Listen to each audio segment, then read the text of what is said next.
आरव के दिमाग में हथौड़े की तरह गूंज रहे थे।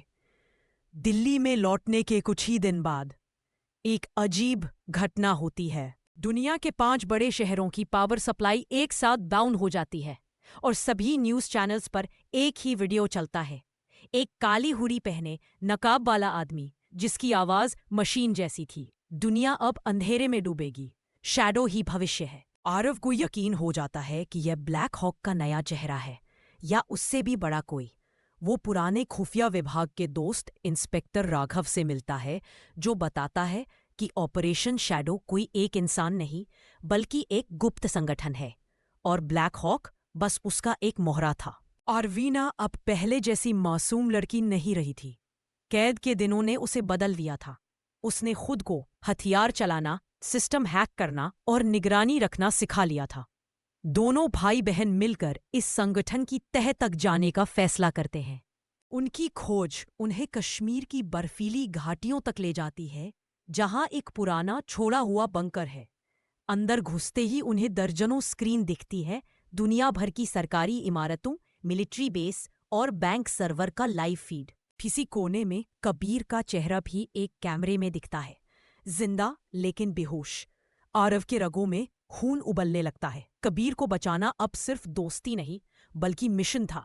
लेकिन तभी छाया से कोई बोलता है, तुम देर कर चुके हो आरव। वो था ब्लैक हॉक, जिंदा और पहले से भी खतरनाक। उसने कबीर को अपने सामने कुर्सी पर बांध रखा था और हाथ में एक डिवाइस थी। ये डिवाइस दुनिया की सभी सैटेलाइट्स को मेरे कंट्रोल में ला देगी। तुम चिप लाओगे और बदले में मैं तुम्हें कबीर की धड़कन लौटा दूंगा। आरव जानता था कि उसके पास असली चिप है, लेकिन वो देना मौत को न्योता देना था। वो फर्जी डिवाइस से ब्लैक हॉक को बेवकूफ बनाने की कोशिश करता है, लेकिन शैडो संगठन के लीडर, जिसका चेहरा अब भी अंधेरे में था, सारी चाल भांप लेता है। तुम सोचते हो ये कहानी तुम्हारे और ब्लैक हॉक के बीच है, लेकिन असली खेल तो अब शुरू हुआ है। एक धमाका होता है, बंकर हिलने लगता है। आरव, आरवीना और कबीर किसी तरह भागते हैं, लेकिन भागते भागते आरव पीछे मुड़कर देखता है। ब्लैक हॉक उस अंधेरे आदमी के सामने घुटनों पर है, जैसे वो भी उसका गुलाम हो। बाहर बर्फ में गिरते ही कबीर होश में आता है और सिर्फ एक वाक्य कहता है, आरव, शैडो के पास तुम्हारे पापा का सच है। आरव की सांस रुक जाती है। पापा की मौत एक हादसा नहीं थी, वो शैडो के पहले मिशन का हिस्सा थी। कहानी खत्म होती है आरव के उस संकल्प पर। अब ये सिर्फ जंग नहीं, ये बदला है। आरव बर्फ में बैठा था, कबीर उसके पास और आरवीना दूर से चारों ओर देख रही थी। लेकिन उस फुसफुसाहट के बाद उसकी आंखों में अलग सी बेचैनी आ गई थी। तुम्हें पता है ये आवाज किसकी थी? कबीर ने धीरे से कहा। आरव ने सिर हिलाया। नहीं, लेकिन ये आवाज मैंने पहले सुनी है, बचपन में पापा के स्टडी रूम से आती थी। कबीर ने गहरी सांस ली। आरव, तुम्हारे पापा सिर्फ एक जर्नलिस्ट नहीं थे, वो शैडो के खिलाफ काम कर रहे थे। उन्होंने उनकी सबसे बड़ी फाइल चुरा ली थी और उसी के लिए उनकी हत्या की गई। आरवीना के कदम रुक गए। मतलब पापा की मौत हमारी गलती से नहीं, बल्कि इस शैडो की वजह से हुई? कबीर ने सिर झुका दिया। और वो फाइल अब भी कहीं मौजूद है। तीनों ने ठंड में ही एक टेंट लगाया और रात भर अगले कदम की प्लानिंग की। आरव का पहला लक्ष्य था पापा की फाइल ढूंढना। राघव ने उनसे फोन पर कहा, दिल्ली आओ मत, यहां तुम्हारे नाम के वारंट निकल चुके हैं। लेकिन अगर फाइल चाहिए तो तुम्हें पेरिस जाना होगा। पेरिस, जहां यूरोप के सबसे बड़े डेटा वॉल्ट में दुनिया के टॉप सीक्रेट सुरक्षित रखे जाते थे। और वो फाइल वही थी। तीनों ने नकली पासपोर्ट और बदले हुए नामों के साथ पेरिस की उड़ान भरी। लेकिन एयरपोर्ट पर उतरते ही उन्हें पता चल गया, कोई उनका पीछा कर रहा है। एक नीली जैकेट वाला आदमी, जिसकी गर्दन पर शैगो का टैटू था, हर जगह उनके पीछे था। रात को जब वे एक छोटे से होटल में छिपे थे, अचानक बिजली चली गई। काली हुडी वाला वही नकाबपोश कमरे में दाखिल हुआ, लेकिन इस बार वो ब्लैक हॉक नहीं था। आरव, तुम्हारे पास 2 रास्ते हैं, फाइल हमें दो या तुम्हारी बहन तुम्हारे सामने गायब हो जाएगी। आरव ने पलटकर जवाब दिया, तुम समझते हो डराकर जीता जाएगा? नहीं, ये बदला है। उसने टेबल के नीचे छुपा ट्रिगर दबाया और कमरे में धुआं भर गया। गोलियों की आवाज, टूटते शीशे और चीखें गूंजने लगी। जब धुआं छंटा, आरवीना गायब थी और दीवार पर खून से लिखा था, फाइल लेकर आओ, वरना वो भी तुम्हारे पापा की तरह। आरव के अंदर सब कुछ टूट गया, लेकिन उसकी आंखों में अब सिर्फ आग थी। कबीर ने कंधे पर हाथ रखा। ये आखिरी लड़ाई होगी आरव, लेकिन याद रखना, शैडो के असली लीडर तक पहुंचना आसान नहीं होगा। आरव ने ठंडी आवाज में कहा, आसान नहीं, लेकिन नामुमकिन भी नहीं। एक नई आवाज आती है। ऑपरेशन फाइनल डॉन शुरू हो चुका है। आरव की संकल्प के बाद कहानी और गहरी हो जाती है। दिल्ली लौटते ही आरव, आरवीना और कबीर अपने पुराने सेफ हाउस में इकट्ठा होते हैं। कबीर के जख्म अभी भी ताज़ा थे, लेकिन उसकी आंखों में डर नहीं, सिर्फ गुस्सा था। टेबल पर अपने पापा की पुरानी डायरी रखता है, जिसे उसने सालों पहले एक बक्से में छुपा दिया था। डायरी के आखिरी पन्ने पर एक अजीब नक्शा बना था, जिसमें हिमालय के एक हिस्से को लाल घेरे में चिह्नित किया गया था। साथ ही लिखा था, यदि यह मेरे बच्चों तक पहुंचे तो समझ लो शैडो फिर से जाग गया है। कबीर बताता है कि शैडो का असली लीडर ओमेगा नाम से जाना जाता है। किसी ने उसका चेहरा नहीं देखा, लेकिन उसके बारे में कहा जाता है कि वह दुनिया के सबसे शक्तिशाली देशों की खुफिया एजेंसियों के अंदर भी अपने लोग रखता है। आरवीना लैपटॉप खोलकर शैडो के पुराने डिजिटल रिकॉर्ड खंगालती है। अचानक स्क्रीन पर एक फाइल पॉपअप होती है। हेलो आरव। टाइपिंग अपने आप शुरू होती है। तुम सोचते हो बदला लेना आसान है? अगला सूरज तुम्हारे बिना उगेगा। इससे पहले कि वे कुछ समझ पाते, सेफ हाउस की लाइट चली जाती है। बाहर सायरन बजते हैं और खिड़की से दिखता है काले ड्रोन ऊपर मंडरा रहे हैं। आरव, आरवीना और कबीर पीछे के गुप्त रास्ते से निकलते हैं, लेकिन जाते जाते आरव देखता है टेबल पर उसकी पापा की डायरी अब नहीं है। कुछ घंटे बाद नेपाल के एक सुनसान मठ में ओमेगा डायरी के पन्ने पलट रहा है और उसकी ठंडी आवाज कमरे में गूंजती है। आखिरकार खेल अपनी असली चाल में आ गया है।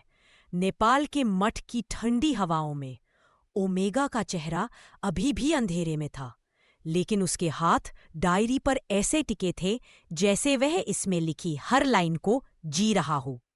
ओमेगा धीमे स्वर में, तुमने बहुत देर कर दी आरव। तुम्हारे पापा की आखिरी चाल अब मेरे हाथ में है। दूसरी ओर आरव, आरवीना और कबीर पहाड़ों के बीच एक जीप में भाग रहे थे। कबीर के पास एक पुराना रेडियो रिसीवर था, जिसमें से एक अजीब कोड जैसी आवाज आ रही थी। आरवीना, ये कोई लोकेशन कोड है, लेकिन इसका मतलब? कबीर, मतलब है कि शैडो हमें खेल के अंदर खींच चुका है। जीप एक पुराने पुल के पास रुकती है, जहां एक बुजुर्ग साधु उनका इंतजार कर रहा था। साधु उन्हें देखकर बस इतना कहता है, तुम्हारे पापा ने तुम्हें यहां भेजा था सच जानने के लिए। वह उन्हें एक लकड़ी का छोटा सा संदूक देता है। आरव खोलता है। अंदर एक पुराना फिल्म रील है, जिस पर लिखा है operation black dawn 1998। Flashback Aarav के पापा और उनकी टीम हिमालय की एक गुफा में किसी रहस्यमयी टेक्नोलॉजी को सील कर रहे थे, जो पूरी दुनिया के सिस्टम को कंट्रोल कर सकती थी। उसी मिशन में उन्होंने शैडो के असली मास्टरमाइंड का चेहरा देखा था, लेकिन कैमरे में सिर्फ आंखें कैद हुई थीं, और वही आंखें अब ओमेगा की थीं। वर्तमान में आरव का गुस्सा अब कसम में बदल चुका था। आरव, अब ये बदला नहीं, ये जंग है। लेकिन तभी रेडियो रिसीवर से एक आखिरी मैसेज आता है। आरव, अगर सच तक पहुंचना है तो कल सूरज उगने से पहले मठ पहुंचना होगा, वरना डायरी का आखिरी पन्ना हमेशा के लिए खो जाएगा। रात गहरी हो चुकी थी और हिमालय की ऊंचाइयों पर बर्फ के बीच जीप धीरे धीरे मठ की तरफ बढ़ रही थी। हवा में इतनी ठंड थी कि सांस से धुआं निकल रहा था। आरवीना, कांपते हुए, ये जगह तो जैसे पूरी दुनिया से कटी हुई है। कबीर ने चुपचाप दूर बर्फ में कुछ हलचल देखी। काले कपड़ों में 3 साए। कबीर, हमें कोई देख रहा है, हथियार तैयार रखो। मठ का दरवाजा। जब वो लोग दरवाजे तक पहुंचे, एक पुराना तिब्बती भिक्षु आया। उसकी आंखों में डर साफ झलक रहा था। भिक्षु, ओमेगा पहले ही अंदर है और वो डायरी का आखिरी पन्ना जला देगा। अंदर का दृश्य मठ की पुरानी दीवारों पर लाखों साल पुराने मंत्र खुदे थे। बीच में एक पत्थर का चबूतरा था जिस पर डायरी खुली रखी थी। ओमेगा वही खड़ा था, हाथ में जलती हुई मशाल। ओमेगा, आरव, तुम्हारे पापा ने मुझे धोखा दिया था। अब मैं तुम्हें वही दर्द दूंगा। आरव, तुम्हारे दर्द का बदला मैं चुकाऊंगा, लेकिन सच जलने नहीं दूंगा। ओमेगा ने मशाल डायरी के पास लाई। तभी कबीर ने गोली चलाई। मशाल उसके हाथ से गिर गई, लेकिन ओमेगा तेज था। उसने डायरी का पन्ना फाड़ा और खिड़की से बाहर कूद गया। बर्फ में गायब हो गया। आरवीना, वो पन्ना, इसमें क्या लिखा था? आरव ने डायरी के बाकी पन्नों को पलटा और आखिरी पन्ने की जगह सिर्फ एक नोट था। अगर इसे पढ़ लिया तो तुम्हें पता चल जाएगा कि तुम्हारा असली दुश्मन मैं नहीं हूं। बाहर बर्फ में ओमेगा एक हेलीकॉप्टर में चढ़ रहा था। ओमेगा, अपने आप से, खेल अभी शुरू हुआ है। ओमेगा हेलीकॉप्टर में बैठा था और डायरी का आखिरी पन्ना फाड़कर अपने पास रख लिया था। बाहर बर्फ की हल्की बूंदें गिर रही थीं। ओमेगा अब आरव और आरवीना को वही सच मिलेगा जो उनके पापा ने हमेशा छुपाया। हेलीकॉप्टर उड़ान भरता है और स्क्रीन पर अचानक एक डिजिटल मैप बनता है। लाल बिंदु से कई शहरों में ब्लैक सिग्नल भेजा जा रहा था।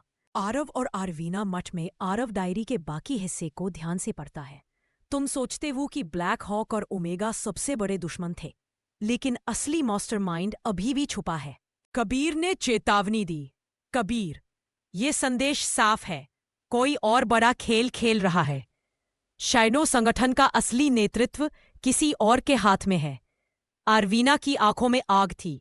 आरवीना, हम उसे ढूंढेंगे, चाहे कितनी भी दुनिया पीछे क्यों ना खड़ी हो। कुछ दिनों बाद दुनिया भर में साइबर हमले बढ़ने लगे। न्यूज़ चैनल्स पर एक नया संदेश आया। इस बार आवाज बदल चुकी थी और स्क्रीन पर सिर्फ एक काले टोपी वाला आदमी दिख रहा था। आरव, आरवीना, तुमने खेल तो देखा, लेकिन असली खेल अब शुरू होता है। आरव और आरवीना समझ गए कि ये वही मास्टरमाइंड है जिसने ब्लैक हॉक और ओमेगा को अपने मोहरे की तरह इस्तेमाल किया। आरव को राघव से पता चलता है कि उनके पापा का आखिरी मिशन सीधे इस मास्टरमाइंड से जुड़ा था। 25 साल पहले पापा ने एक गुप्त प्रोजेक्ट छुपाया था, प्रोजेक्ट एक्लिप्स, जो पूरी दुनिया के डिजिटल नेटवर्क को नियंत्रित कर सकता था। अब वही प्रोजेक्ट शैडो संगठन और मास्टरमाइंड के हाथ में जाने वाला था। आरव, आरवीना और कबीर मिलकर मास्टरमाइंड को पकड़ने की योजना बनाते हैं। इस बार उनके पास डिजिटल हथियार, हाईटेक गियर और पुरानी डायरी की जानकारी है। आरव, हम अब सिर्फ लड़ाई नहीं लड़ रहे, ये हमारी आखिरी जंग है। टीम मास्टरमाइंड के अड्डे तक पहुंचती है। वहां उनका सामना होता है। ओमेगा फिर से सामने खड़ा है। ओमेगा, तुम सोचते हो कि तुम जीत सकते हो? मैंने सब कुछ देखा, सब कुछ जाना। मास्टरमाइंड सिर्फ शुरुआत है। लड़ाई शुरू होती है हथियार, कंप्यूटर हैकिंग और बर्फीले पहाड़ों की खतरनाक लड़ाई। अंत में मास्टरमाइंड का चेहरा सामने आता है। वो था राजदीप मल्होत्रा, आरव का गॉडफादर और उनके पापा का पुराना दोस्त। राजदीप, तुमने सोचा कि खेल खत्म हो गया? नहीं, मैं हमेशा से पीछे था। ब्लैक हॉक, ओमेगा, सब मेरे मोहरे थे। अब असली खेल तुम्हारे सामने है।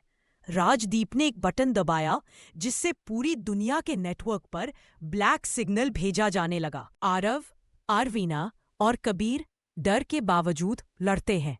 कबीर चिल्लाता, आरव, पापा की अंतिम योजना वही है जो हमें बचाएगी। राजदीप के ब्लैक सिग्नल के चलते पूरे शहरों में नेटवर्क विफल हो गया। बैंक ट्रांजैक्शंस फेल हो गए, एयर ट्रैफिक कंट्रोल पर अलार्म बजने लगे और शहर में अफरा तफरी फैल गई। आरव, आरवीना और कबीर छिपकर योजना बनाने लगे। आरव, राजदीप ने सिर्फ ब्लैक हॉक और ओमेगा को इस्तेमाल किया। अब असली जाल हमारा सामना कर रहा है। आरवीना, हमारे पास वही डायरी और पापा के पुराने नोट्स हैं। अगर हम प्रोजेक्ट इक्लिप्स का सही कोड ढूंढ लेंगे, आरव का गॉडफादर और उनके पापा का पुराना दोस्तों पूरे नेटवर्क को रिकवर किया जा सकता है। कबीर ने कंप्यूटर पर काम करते हुए कहा, लेकिन समय कम है। राजदीप हर कदम पर हमारे पीछे है। एक भी गलती हमें खत्म कर सकती है। मिशन शुरू। तीनों मास्टरमाइंड के मुख्य अड्डे तक पहुंचते हैं। राजदीप ने अड्डे के अंदर एक हाईटेक सुरक्षा तंत्र बनाया था। ड्रोन, कैमरा ट्रैप और डिजिटल लॉक। आरवीना तेजी से लॉक तोड़ती है। आरव और कबीर गार्ड से लड़ते हैं। आरवीना, कोड मिल गया, अब बस इसे सिस्टम में डालना है। मुख्य मुकाबला। जैसो ही कोड सिस्टम में डाला जाता है, राजदीप सामने आता है।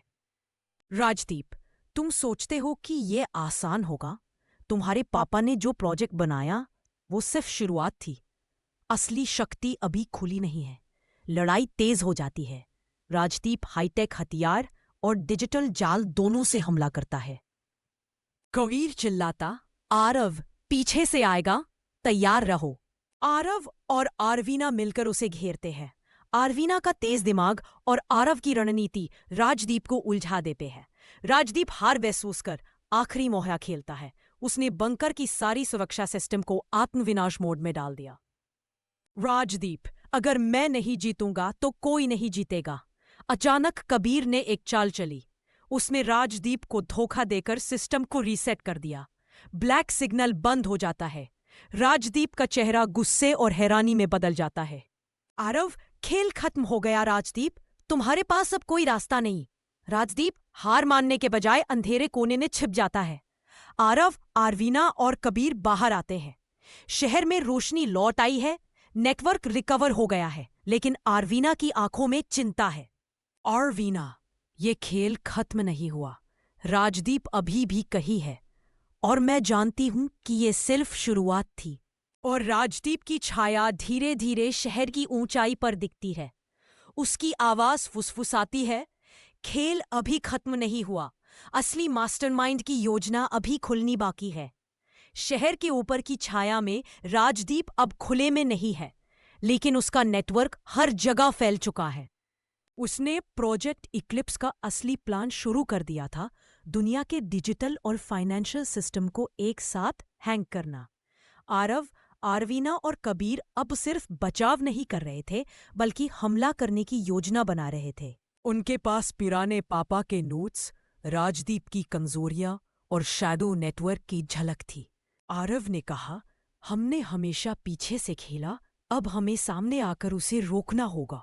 कबीर ने गंभीर होकर कहा, लेकिन ध्यान रखना, ये खेल सिर्फ लड़ाई नहीं है, दिमाग और भरोसे का खेल है। राजदीप हर कदम भांप लेता है। तीनों कश्मीर के एक पुराने अड्डे पर पहुंचे, जहां राजदीप ने अपने सबसे भरोसेमंद लोग और हाईटेक ड्रोन लगाए थे। आरवीना ने लैपटॉप खोलकर ड्रोन हैंक करने का काम शुरू किया। आरव और कबीर ने अड्डे के अंदर पैदल घुसने का प्लान बनाया। जैसे ही वे अंदर घुसे, राजदीप की आवाज हॉल में गूंजी, तुम लोग सोच रहे हो कि ये आसान होगा? ये सिर्फ टेस्ट है, असली चुनौती अभी बाकी है। आरव ने धीरे से कहा, हमें अब अपने डर को पीछे छोड़कर सिर्फ रणनीति पर ध्यान देना होगा। कबीर ने कहा, राजदीप को फंसाने का एक ही तरीका है, उसे अपने ही नेटवर्क के खिलाफ खेलना पड़ेगा। आरवीना ने तुरंत ड्रोन और कैमरा सिस्टम हैक करना शुरू किया। आरव ने अड्डे के भीतर राजदीप की सुरक्षित कोठरी का रास्ता खोजा। राजदीप ने तीनों को अलग अलग करने की कोशिश की, लेकिन कबीर ने अपने पुराने खुफिया संपर्कों से समय पर मदद भेजी। अंततः आरव और राजदीप आमने सामने आए। राजदीप, तो ये लड़का तुम्हारे पापा की तरह ही चालाक निकला, लेकिन क्या तुम्हारे पास मेरे खेल को रोकने की हिम्मत है? आरव ने ठंडी नजरें गड़ाई। हिम्मत नहीं, ये सिर्फ हमारी जंग है। लड़ाई शुरू हुई। राजदीप हाईटेक हथियार और डिजिटल जाल दोनों का इस्तेमाल करता है। आरव अपनी स्मार्ट स्ट्रैटेजी और फुर्ती से उसे पीछे धकेलता है। आरवीना ने ड्रोन सिस्टम से राजदीप के गार्ड्स को बेअसर कर दिया। कबीर ने पीछे से राजदीप के डिवाइस को डिस्कनेक्ट किया। राजदीप को समझ में आता है कि उसने तीनों को कमजोर समझा था, लेकिन असली शक्ति उनका भरोसा और टीम वर्क है। राजदीप, तुम लोग सिर्फ शुरुआत में अच्छे दिखते हो, लेकिन असली खेल अभी बाकी है। आरव तुरंत जवाब देता है, ये खेल हमारा है और इसका अंत अब तय होगा। आरव और आरवीना मिलकर राजदीप के मुख्य कंट्रोल रूम पर हमला करते हैं। कबीर जाल को पूरी तरह ध्वस्त करता है। राजदीप हार मानने के बजाय अंतिम डिवाइस को खुद विस्फोट करने की कोशिश करता है। आरवीना की फुर्ती और आरव की रणनीति से वे उसे समय पर रोक लेते हैं। राजदीप को पुलिस और इंटरनेशनल एजेंसियों के हवाले कर दिया जाता है। शैडो नेटवर्क टूट जाता है। कबीर ने धीरे से कहा, अब सच में खेल खत्म हो गया, हम जीत गए। आरवीना मुस्कुराती है, लेकिन अब हम जानते हैं कि डर और भरोसे के खेल में केवल टीम वर्क ही जीत दिलाता है। आरव और आरवीना वापस अपने शहर लौटते हैं। शहर की रोशनी लौट आती है, डिजिटल और फाइनेंशियल सिस्टम रिकवर हो जाता है। आरव और आरवीना अपने घर में खिड़की से शहर की रोशनी देखते हैं। आरव कहता है, अब हमारी कहानी हमारी होगी, बिना किसी छाया के। दी एंड।